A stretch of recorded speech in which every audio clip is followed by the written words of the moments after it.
하나님 말씀 다 함께 보시겠습니다. 창세기 24장 1절에서 9절 말씀입니다. 창세기 24장 1절에서 9절의 말씀 다 찾으셨으면 아멘. 저랑 한 절씩 교독하십니다. 아브라함이 나이가 많아 늙었고 여호와께서 그에게 범사의 복을 주셨더라.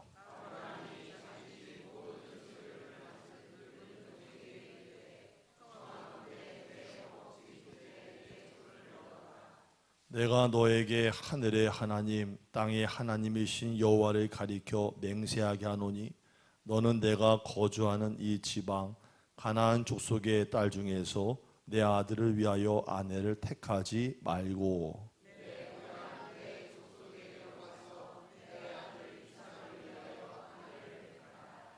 종이 이르되 여자가 나를 따라 이 땅으로 오려고 하지 아니하거든 내가 주인의 아들을 주인이 나오신 땅으로 인도하여 돌아가리까.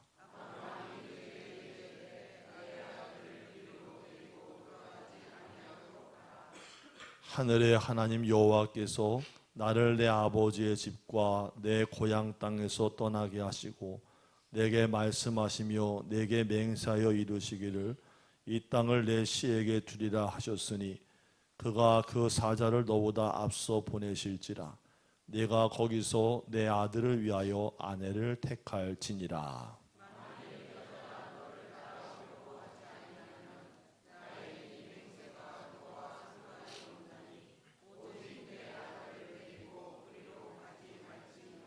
함께 읽습니다. 그 종이 이에 그의 주인 아브라함의 허벅지 아래에 손을 넣고 이 일에 대하여 그에게 맹세하였더라. 아멘. 자, 하나님 말씀도 다 나눴고 특송도 들었고 그리고 교회 소식도 나눴습니다. 전후좌우로 반갑게 인사합시다. 하나님이 우리 가정에 복을 주십니다. 아멘. 아멘.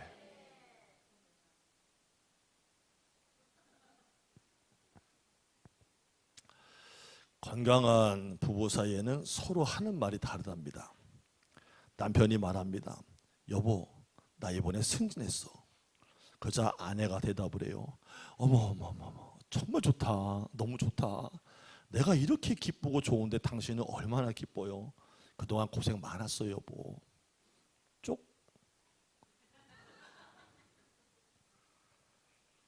이러면 건강한 부부 사이라 그래요. 반면에 사이가 뒤지게 나쁜 부부는 대화가 이렇다 그래요. 남편이 나 승진했어 라고 했는데 아내가 곧이어서 하는 말, 그러게 내가 하라는 대로 하니까 돼 안 돼. 내 말만 잘 들으면 자다가도 떡을 얻어먹는다고 했어 안 했어? 그랬어 안 그랬어? 할렐루야. 박원희 원사님 워워워워워 너무 쪼지 마라 이거예요. 할렐루야. 밤농장에 더 승진도 어떻게 해? 사장님인데. 건강한 부부는 내가 여기까지 온 게 당신과 함께였기 때문에 가능했다라고 고백을 하면서 서로에게 감사하는 부부라는 거예요. 결혼 기념일입니다. 평소에 아내 심정도 몰라주고 무덤덤했던 한 남편이 갑자기 어떤 깨달음이 왔는지 함께 외식을 하자면서 모처럼 자리를 마련했어요. 남편이 말합니다. 여보, 선물로 뭐 갖고 싶어? 아무 대답도 하지 않는 아내에게 남편이 또 묻습니다. 여보 말해봐. 괜찮아. 옷? 자동차? 핸드백? 목걸이? 뭐든 말해봐. 왜 여러분들이 기분이 좋아져요? 이렇게. 그러자 아내가 쎄한 눈빛으로 대답을 했습니다. 난 이혼. 그러자 남편이 상당히 난처한 표정을 지으면서 이렇게 말했답니다. 여보, 그렇게 비싼 건 안 돼. 비싼 건 안 돼. 여러분, 이혼 통계를 제가 굳이 말씀드리는 이유는 가정을 잘 지켜야 된다고 말씀을 드리는 거예요. 우리나라 이혼 건수가 93,232건입니다. 두 쌍이 결혼하면 한 쌍이 이혼을 합니다. 가장 행복해야 될 가정이 위협받고 있는 시대에 우리는 살아가고 있습니다. 가정은 하나님이 만드신 인류 역사의 최초의 기관이에요. 교회와 가정이 그렇습니다. 그래서 가정은 메이드 인 맨이 아니라 메이드 인 갓입니다. 하나님은 모든 가정들이 행복하기를 바라십니다. 믿으면 아멘. 어떻게 하면 하나님이 에덴 동산에서 아담과 하와로 부부를 불러서 연합케 하시고 최초의 가정을 디자인하신 그 복된 가정을 회복할 수 있을까? 오늘 본문의 지혜를 한번 들어보려고 그래요. 먼저 제가 부모 세대인 여러분께 먼저 말씀을 드리고 싶은 게 있습니다. 우리 부모님들 장성한 자녀한테 아주 쉽게 하는 말 있지요. 결혼 정년기가 다가오면 그런 말 한 번씩은 해보셨을 거예요. 누구누구야, 네가 사랑하는 사람이라면 됐지, 한번 보게 데려와라, 이러셨지요. 이러셨는데 이렇게 말하지 마십시오. 그것은 부모의 위치를 잃어버리는 겁니다. 왜 그럴까요? 남녀가 여러분들 사랑을 하게 되면요, 남녀는 무엇의 지배를 받죠? 감정의 지배를 받는 거예요. 이성 위에 감정이 있는 거예요. 배는 게 없어요. 그런데 평생을 함께 가야 되는 가장 결정적인 선택을 해야 되는 중대한 일에 감정만 가지고 결정하게 되는 거, 그리고 그것을 마치 지지하듯이 한번 데려와 봐라, 결혼시켜줄 것 마냥 말하는 거, 이거 굉장히 위험한 겁니다.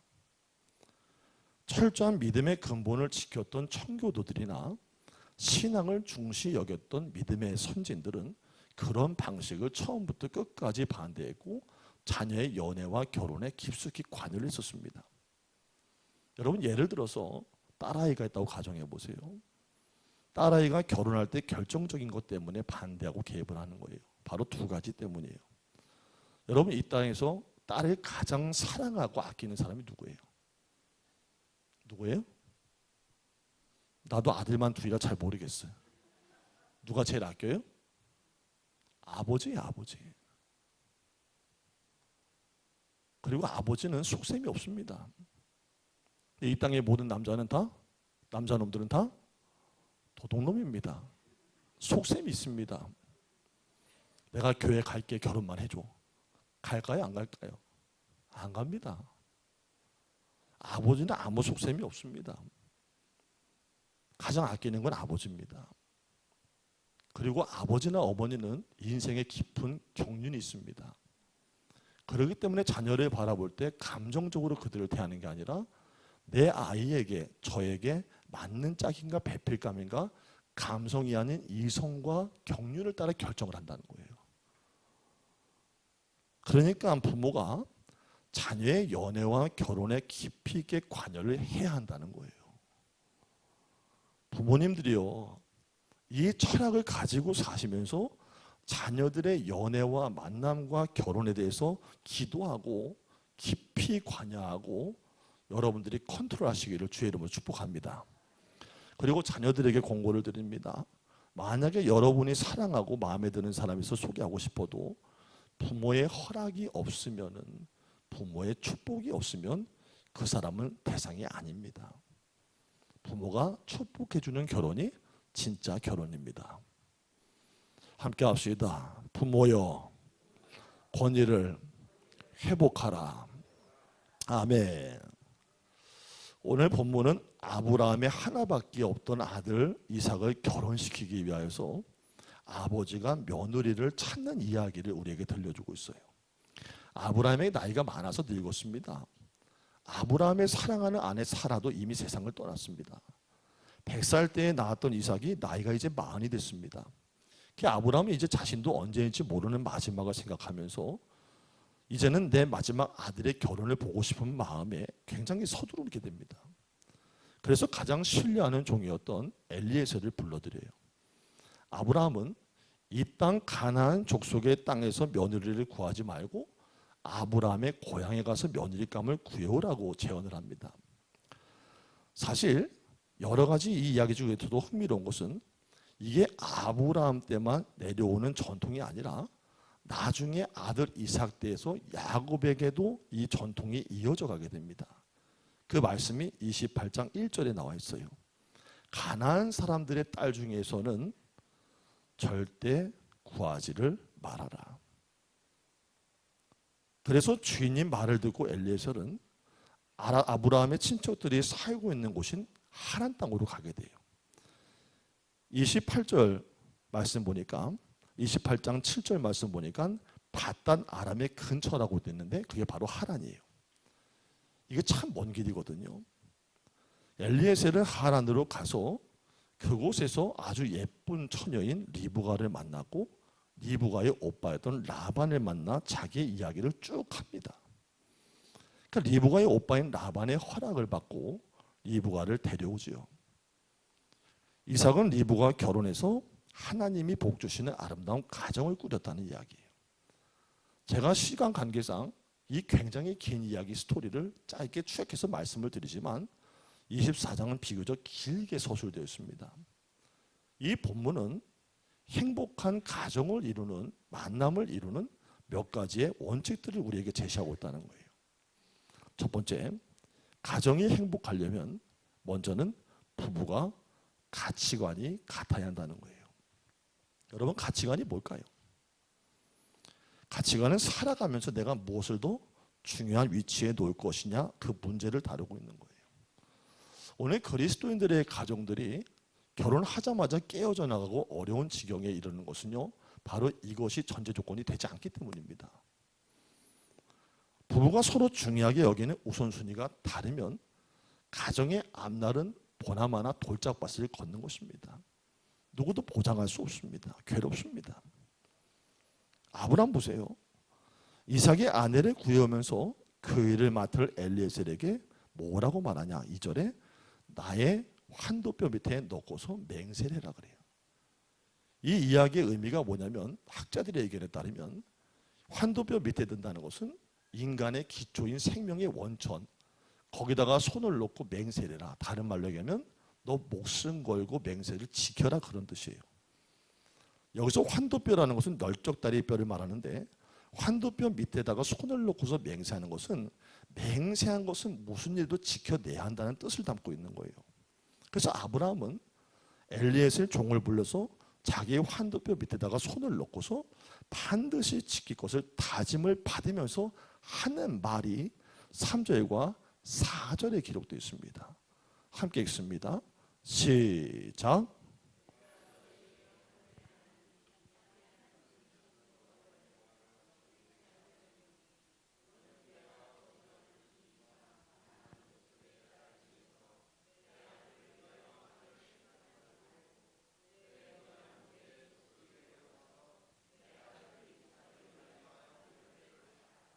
아멘. 아브라함의 강조점은 두 가지입니다. 하나는 내 고향 땅에 가서 아들 이삭의 아내를 구해오라는 것. 다른 하나는 내 족속 중에서 내 아들 이삭의 아내를 구해오라는 거예요. 함께 합시다. 내 고향, 내 족속. 여러분, 아브라함의 고향은 그의 친척들이 살고 있는 아까 말씀드린 하란이라는 곳이에요. 이 거리가 얼마일까요? 800km가 넘습니다. 여러분, 충주에서 부산까지 거리가 얼마인 줄 아세요? 충주에서요. 290km입니다. 이게 차로 가면 4시간이에요. 당신 차도 없어요. 경로가 없어요. 낙타가 제일 빨라요. 어마어마한 거리입니다. 상상이 안 가는 거리입니다. 이 근방에도 괜찮은 처자들, 이쁘고 괜찮은 사람 많은데 왜 하필 아브라함이 800km 더 되는 곳에 가서 그곳에 살고 있는 자기의 같은 족속 중에 아들의 아내를 구해오라고 하는 걸까? 우리가 여기서 오해하지 말아야 될 것이 있어요. 그것은 아브라함의 이야기가 외국인하고 결혼해서는 안 된다는 걸 말하는 게 아니라는 거예요. 다른 민족에 대한 배타성을 말하는 게 아니라는 거예요. 이 이야기의 뜻은 같은 신앙, 하나님 경외하는 사람을 찾아오라는 거예요. 함께 합시다. 그리스도인은 믿음 안에 만나야 합니다. 여러분, 목사님들 이 얘기 참 하기 거북스러운 시대를 살고 있어요. 그러나 저는 해야 돼요. 왜? 말씀대로니까. 결혼할 때 그 사람 마음에 하나님을 경외하고 있냐, 믿음을 가지고 있느냐 확인하는 것은 아파트가 확보되었냐, 현금 보유액이 얼마나 있냐, 그 사람 외모가 어떻고 가정의 가문이 어떠냐, 비교도 안 되게 중요합니다. 여러분, 목사님들 가운데도 자녀들 결혼시킬 때 앞에서는 믿음 있는 소리 딱 해놓고는 따져보면 안 믿는 며느리 얻습니다. 안 믿는 사위 데려옵니다. 그래놓고는 하는 말이 뭐죠? 시작. 믿게 만들면 된다는 거예요. 어린 반 푸너치도 없는 소리 하지 말아요. 그런 거는 있을 수가 없어요. 되지가 않아요. 목사님과 믿는 사람들 중에도 그만큼 믿는 것과 사는 것이 일치하지 않는 엉터리가 많다는 거예요. 제가 말씀드리는 것이 예외를 말씀드리는 게 아니라 기준이 뭐냐는 거예요. 정도가 뭐냐는 거예요.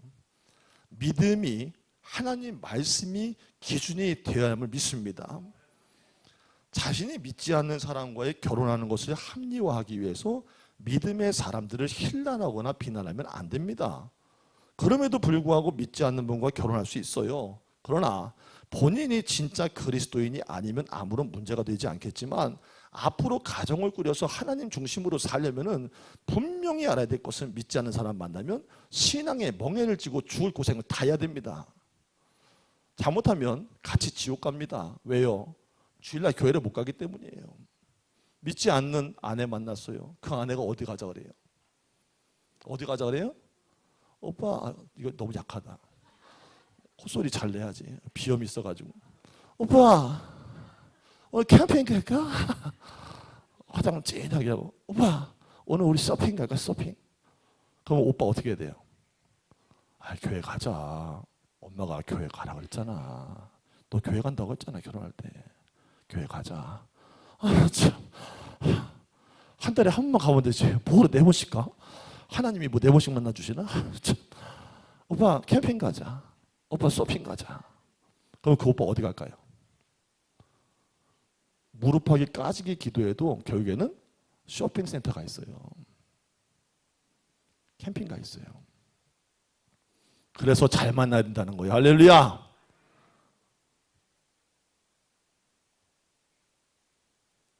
멍에를 지고 가다가 예수 안 믿고 지옥 가는 길로 같이 가는 것도 모르면서 부모님 머리 희끗희끗해서 더 이상 말도 못할 정도가 돼가지고 둘이 인생길을 결정하고 걸어가는데 나중에 가서 그 영혼은 어디 갈 건지를 생각하면 부모 세대가 책임을 져야 되는 거예요. 어떤 분이 결혼의 조건을 영어 알파벳 A, B, C, D, E의 첫 글자를 따서 설명하는 것을 들었어요.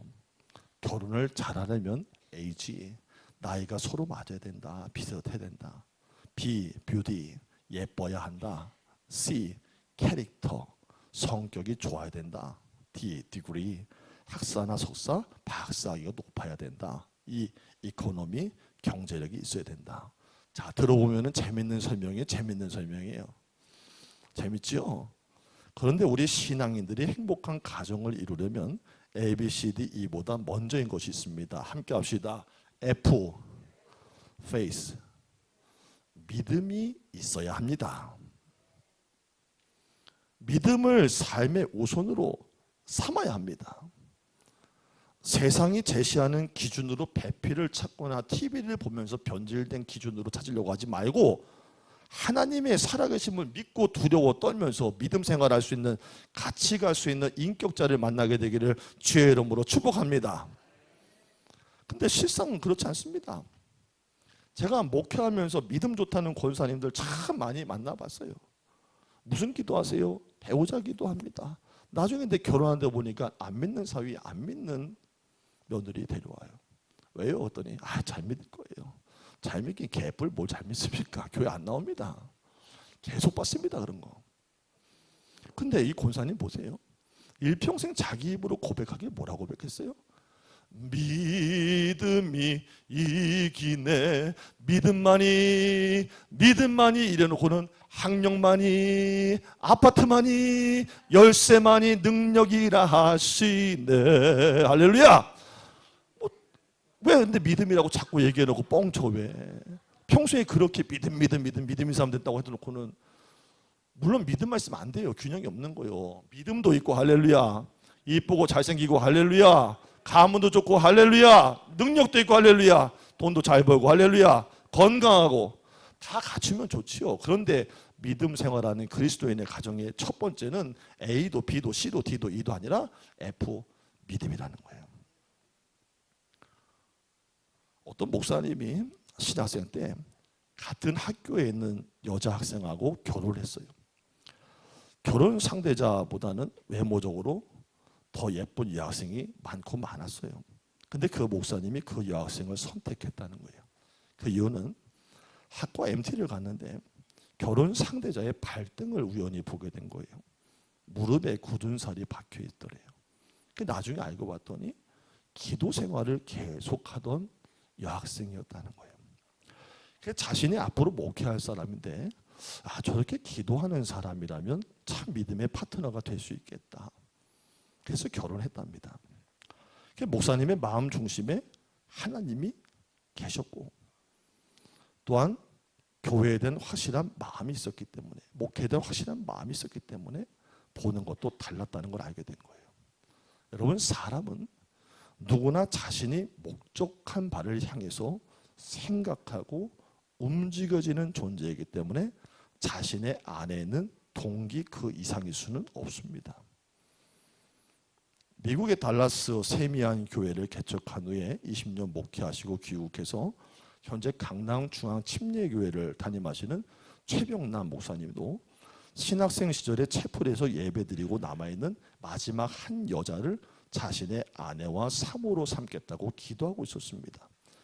마지막까지 남아있는 똑같은 그 여자를 바라보면서 결심하고 있다가 바로 지금의 사모님이 되신 분인데, 마지막까지 기도하고 남아있는 그 모습 때문에 점 찍어두고 계속 구원을 해서 지금까지 성공적인 목회 가도를 달려가고 하나님 영광을 위해 살고 계시다는 간증을 들었습니다. 이것은 비단 목회자의 가정에게만 국한된 것이 아니라 하나님께서 함께해서 복 주시고 이끄시는 가정이 되려면 다른 것보다 하나님을 믿는 사람을 만나는 것이 가장 우선시 되어야 한다는 것입니다. 자, 두 번째는 행복한 가정을 이루려면 하나님 약속의 말씀 위에 가정을 건축해야 됩니다. 우리는 행복한 가정을 이루는 기준들을 자신도 모르게 자꾸 세상에서 보고 느끼는 것들로 기준을 삼고 거기에서 기초를 삼고 행동하는 것을 보게 돼요. 근데 그것은 옳지 않습니다. 여러분, 가정을 만드신 분이 누굽니까? 하나님이세요. 하나님이 성경에 이미 행복한 가정을 위한 밑그림을 디자인해 놓으셨어요. 그리스도인이라면 하나님 말씀 위에 가정을 건축해야 된다는 거예요. 오늘 아브라함이 엘리에셀에게 내 고향 내 족속에게로 가서 이삭의 아내를 구하라고 강력하게 요청을 하는데, 자, 그럼 이 당부를 하고 있는 아브라함은 그 제안이 자신의 종인 엘리에셀에게 상당한 압박이 될 것이고 실패할 확률이 높을 것이라는 것을 전혀 모르고 했던 것일까 생각을 해봐요. 아니에요. 그래서 종은 5절에 보니까 주인 아브라함에게 묻습니다. 5절 말씀 시작.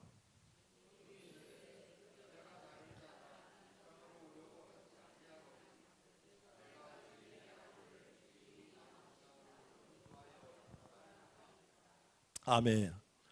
너무 멀고서 낯선 길이라 이리로 만약에 오지 않을 경우에는 차라리 역으로 이삭을 데리고 그 땅으로 가면 어떻겠습니까? 라고 묻고 있는 거예요.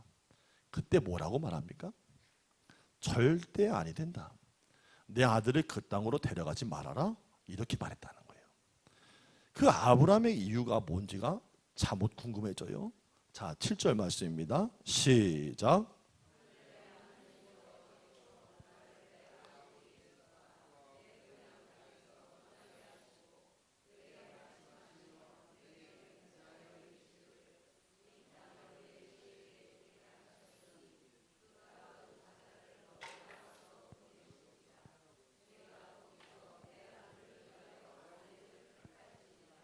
아멘. 하나님이 이 땅에 살면은 복을 주신다고 하셨으니 하나님 말씀대로 이곳을 떠나면 안 된다는 거예요. 여러분, 자신은 고향 땅에서 불러내셔가지고 가라고 명령하신 하나님에게 인간의 방법과 형편 때문에 편의로 말씀을 떠났던 경험이 있었던 게 바로 아브라함입니다. 이것은 아브라함이 그냥 생각난 대로 말한 게 아니라 자신의 지나온 인생 여정에서 뼈아픈 경험을 가지고서 말하고 있는 거예요. 여러분, 아브라함은 가나안 땅을 떠나지 않으면 하나님께서 복을 주신다는 말을 그 당시에는 잘 알아듣지를 못했습니다. 그 근거가 뭐냐? 창세기 12장에 보고 창세기 28장에 보니까 20장에 보니까 애굽과 그리고 멜기세덱 왕 그라랑에게 가서 자기의 아내를 뭐라고 속이는 장면이 나옵니다. 뭐라고 속이죠? 기근을 피하고 흉년을 피해서 가다가 자기 아내가 너무 이뻐서 자기를 죽일까 봐 당신이 나의 누이라고 하자라고 2번을 속였다는 거예요. 그래서 흉년이 들어서 배가 고파 애굽으로 내려갔어요. 그랄 땅으로 갔습니다. 살기 위해서 아내를 누이라고 속였고 그 일로 말미암아 아내도 빼앗기고 죽을 고비도 넘겼던 사람이 아브라함이에요. 나중에 하나님의 은혜로 살아서 돌아오긴 했지만 그 일로 인해서 아브라함의 인생 속에 뼈가 되어는 말씀은 바로 그것이었습니다. 가지 말려면 가지 말아라. 내 땅을 지키라면 지켜라. 함께 합시다. 신앙의 땅을 지켜라. 무지에서 그 말씀을 떠나고 내 편의를 따라 떠나도 하나님은 다시 그곳에 돌려오기 위해서 고난의 길을 가게 하실 수 있는 분입니다. 그 고난을 뼈저리게 경험한 이후에야 하나님의 말씀 위에 가정을 세우고 자녀에게 신앙의 길을 말했다는 거예요. 그리고 이 일을 말미암아서 나중에 약속의 복을 받게 됩니다. 여러분, 결혼 제도를 만들어준 분은 하나님이시에요. 이 고백 위에 반듯하게 서야지 그리스도인들이 TV에서 보고 세상 사람들 말하는 기준을 따라서 자꾸 가정을 꾸려면 나중에는 하나님의 길을 떠날 수밖에 없어요. 지혜로우신 하나님 말씀의 기초에서 가정을 꾸려 나갈 때 현실이나 상황에 구애받지 않고 하늘의 복, 도우심을 얻게 된다는 것이에요. 마지막 3번째입니다. 함께 합시다. 행복한 가정은 기도로 이루어집니다. 엘리에셀이 이삭의 아내를 구하는 과정을 쭉 보셨어요. 이 1절부터 67절까지 이 전체의 긴 스토리 가운데 이야기를 끌어가는 핵심이 있습니다. 그것은 바로 이삭에게 알맞은 아내를 구하기 위해서 계속해서 아브라함과 그 종 엘리에셀이 이것을 했다는 거예요. 그게 뭐냐? 기도했다는 거예요. 하나님을 범사에 인정하는 거예요. 기도는 하나님을 인정하는 거예요. 하나님을 인정하는 것은 기도하는 거예요. 여러분 12절 말씀 보세요. 26절 말씀 보세요. 52절 말씀 보세요. 여호와께 경배하고 절하고 엎드리고 예배하고 다 뭐예요? 기도하면서 며느리감을 구하려고 애를 썼다는 거예요. 잠언서 3장 6절에 너는 범사의 그를 인정하라. 그리하면 내 길을 지도하시리라. 종 엘리에셀이 이삭의 아내를 구하는 과정은 결국 매 순간 기도하는 과정이었고 하나님을 범사에 인정하는 과정이었다는 거예요. 기도할 때 하나님이 엘리에셀에게 예비된 좋은 사람, 믿음으로 순종하는 리브가를 만나도록 그 가운데 섭리해 주셨다는 것을 기억하시기를 바랍니다. 결국에 마지막 시대 때는 점차 믿음의 가정들이 이 말씀을 떠나게 될 것이지만 말씀을 들은 여러분들은 오늘의 교훈을 잘 새겨서 자녀들 아직 결혼하지 않았다면 여러분들이 믿음으로 잘 기도하고 구하시고 자녀들에게 하나님 경외의 사상 떠나지 않도록 가르치시는 부모가 되기를 주의 이름으로 축복합니다. 기도하겠습니다. 아브라함의 뼈아픈 실수에서 나온 신앙의 권면이 오늘날 기준과 갈 길을 잃어버린 모든 이 땅의 믿음의 가정들과 부모 세대들에게 명확한 하나님의 말씀으로 들려지게 하셔서 가정과 교회가 회복되게 하옵소서. 부모들에게 영적인 권위를 주시고 가정을 주의 뜻 안에 세우게 하옵소서. 감사함 예수님의 이름으로 기도드립니다. 아멘.